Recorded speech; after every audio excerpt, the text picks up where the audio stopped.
ایک مشکل وقت ان کے اوپر آن پڑ سکتا ہے. یہ اس کی سگنیفیکنس ہے. اور دوسرا، جمعے کا روز جو رکھا گیا ہے 11 بجے کا وقت ہے، کمرہ عدالت نمبر 1 ہوگا اور سماعت ہوگی. دیکھتے ہیں اس میں کیا ہوتا ہے. اس کے علاوہ آج ایک آپ کو معلوم ہے عام انتخابات کا معاملہ بھی کافی زیر بحث ہے، اور سپریم کورٹ میں بھی آپ کو معلوم ہے آج چیف جسٹس آف پاکستان نے، ہم آپ کو گزشتہ ویڈیو میں بتا چکے ہیں کہ کس طرح انہوں نے ڈی جی لا الیکشن کمیشن سے استفسار کیا کہ کب انتخابات کرا رہے ہیں، اور انہوں نے اپنے کندھے اچکا دیے. انہوں نے لا علمی کا اظہار کیا یا بتانا پسند نہیں فرمایا، مگر عدالت کو اس بات کا جواب نہ ملا، اور عدالت کو بالآخر یہ کہنا پڑا کہ بظاہر لگتا یہ ہے کہ آپ نے ابھی تک کوئی تاریخ طے نہیں کی. اس کے اوپر رضا ربانی صاحب جو ہیں پاکستان پیپلز پارٹی کے سینئر رہنما، ان کی جانب سے ایک آپ کہہ سکتے ہیں بیان جاری کیا گیا ہے، اور اس میں اگر میں آپ کو جلدی پڑھ کے بتا دوں، انہوں نے بڑی دلچسپ بات کی. انہوں نے کہا ہے کہ it is now 6 days since National Assembly is dissolved اور the clock is ticking. اور وہ یہ کہہ رہے ہیں کہ جو الیکشن کمیشن ہے اس نے تاحال کوئی سٹیٹمنٹ جاری نہیں کیا. اسمبلیاں تحلیل ہو چکی ہیں، 6 روز گزر چکے ہیں، تاحال الیکشن کمیشن جو ہے وہ خاموش ہے. اور وہ یہ کہہ رہے ہیں کہ الیکشن کمیشن کو جلد ہی اور کیٹیگوریکلی جو ہے وہ ٹائم جو ہے وہ بتانا ہوگا، اور اس کے بعد اس کو بیسیکلی ٹائم وہ بتانا ہوگا جو اس کو ریکوائرڈ ہے ڈی لیمیٹیشن کے لیے، جو حلقہ بندیاں ہیں ان کے لیے ڈیجیٹل سینسس کے بعد، یا آپ کہہ سکتے ہیں مردم شماری کے بعد. اور اس کے بعد وہ یہ کہہ رہے ہیں کہ الیکشن کمیشن کو یہ معاملہ جو ہے روٹین کی طرح نہیں لینا چاہیے. اور پھر انہوں نے آخر میں ایک بڑی اہم بات کی. انہوں نے کہا کہ any delay will have serious consequences for federation and such consequences shall rest on shoulders of Election Commission of Pakistan should it not act immediately to fulfill its constitutional mandate. اب یہ ہے رضا ربانی صاحب جو کہ ایک مرتبہ پھر میدان میں آئے ہیں جمہوریت کو بچانے کے لیے، آئین کے تحفظ کے لیے، اور وہ یہ کہہ رہے ہیں کہ الیکشن کمیشن فوری طور پر ایک بیان جاری کرے اور بتائے کہ کب انتخابات کرائے جا رہے ہیں. مگر دوسری جانب ہمارے دوست ہیں بشیر چودھری صاحب، انہوں نے یہ جو رضا ربانی صاحب کا بیان ہے اس کے اوپر کوٹ ٹویٹ کیا ہے، وہ بڑا دلچسپ ہے. میں آپ کے سامنے وہ رکھ دیتا ہوں. وہ یہ لکھتے ہیں بشیر چودھری صاحب کہ پی پی پی نے، یعنی پاکستان پیپلز پارٹی نے مردم شماری کے حق میں ووٹ دے کر نئی حلقہ بندیوں اور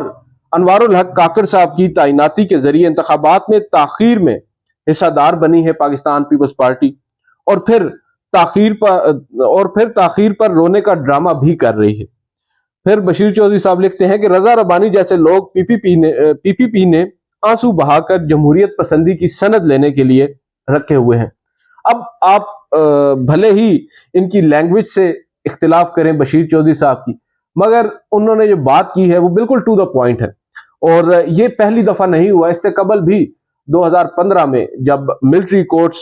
قائم کی گئیں اور جو ٹرائل کی بات اس وقت ہوئی، جو آج بھی ایک مرتبہ موضوع بحث ہے، اس وقت رضا ربانی صاحب بھی انہوں نے ووٹ دیا اس آپ کہہ سکتے ہیں فوجی عدالتوں کے حق میں، اور اس کے بعد سینٹ کے اندر انہوں نے آنسو بھی بہائے تھے. اور آج پھر ایک مرتبہ پاکستان پیپلز پارٹی نے جو نئی مردم شماری ہے اس کے حق میں ووٹ دیا، اور حلقہ بندیاں جو ہمارے سامنے ہیں، نئی حلقہ بندیاں تب تک آبویسلی انتخابات نہیں ہو سکتے. اور اس کے بعد جو کاکڑ صاحب ہیں انٹرم پرائم منسٹر، ان کی تعیناتی میں بھی انہوں نے اپنا حصہ ڈالا، اور اب جا کر وہ یہ بھی کہہ رہے ہیں کہ انتخابات تاخیر سے نہ ہو. یہ بیسیکلی پالیٹکس ہے، آبویسلی ان کا حق ہے، پوری طرح وہ کر سکتے ہیں، مگر کچھ ایسی باتیں ہوتی ہیں جو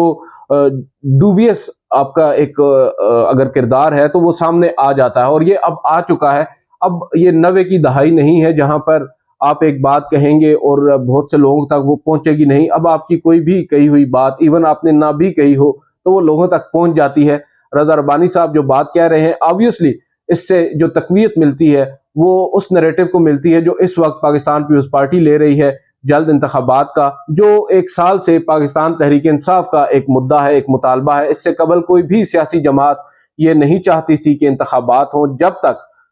اس نئی جو ہماری اب پی ڈی ایم حکومت آئی، وہ اقتدار میں آئی، ان لوگوں نے اپنا جو کام کرنا تھا، نیب ترمیم ہمارے سامنے ہے، اس کے علاوہ کئی انہوں نے قانون سازیاں کی اپنی مرضی کی, خود کو ریلیف بھی دلایا, اس میں کوئی شک نہیں ہے. اور اب جا کر جب انہوں نے اپنی مرضی سے اسمبلیاں تحلیل کی ہیں اس کے بعد سے, اور اسمبلیاں تحلیل کرنے سے قبل جو انہوں نے کام کیے ہیں انتخابات کو وقت پر نہ ہونے کے لیے, اس کے بعد اب وہ یہ چاہتے ہیں کہ انتخابات وقت پر ہوں. محض سیاسی نعرے ہیں اور سیاسی جو سمپتیز ہیں وہ گین کرنے کے لیے. ہماری تو انڈرسٹینڈنگ یہی ہے, اور جیسا کہ انہوں نے لکھا اپنے ٹویٹ کے اندر, بالکل درست لکھا ہے, میں تو اس سے 100% اگری کرتا ہوں.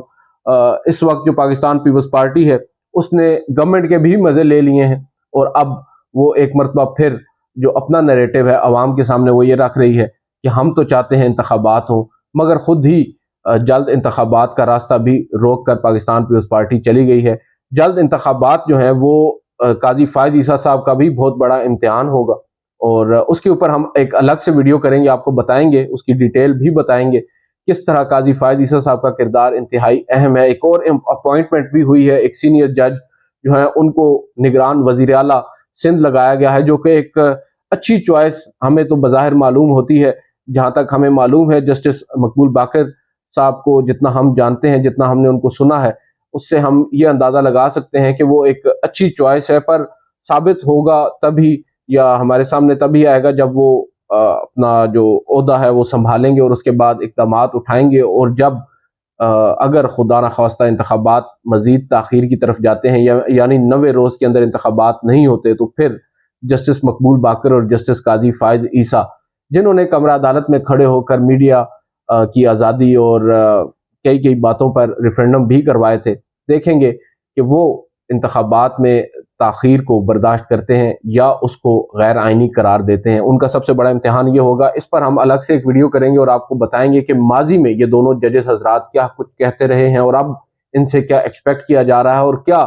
اندیشہ یا کیا شکوک و شبہات ہیں لوگوں کے جو وہ اظہار کر رہے ہیں ان دونوں اہم شخصیات سے متعلق. ٹل دین اجازت دیجیے, اللہ حافظ.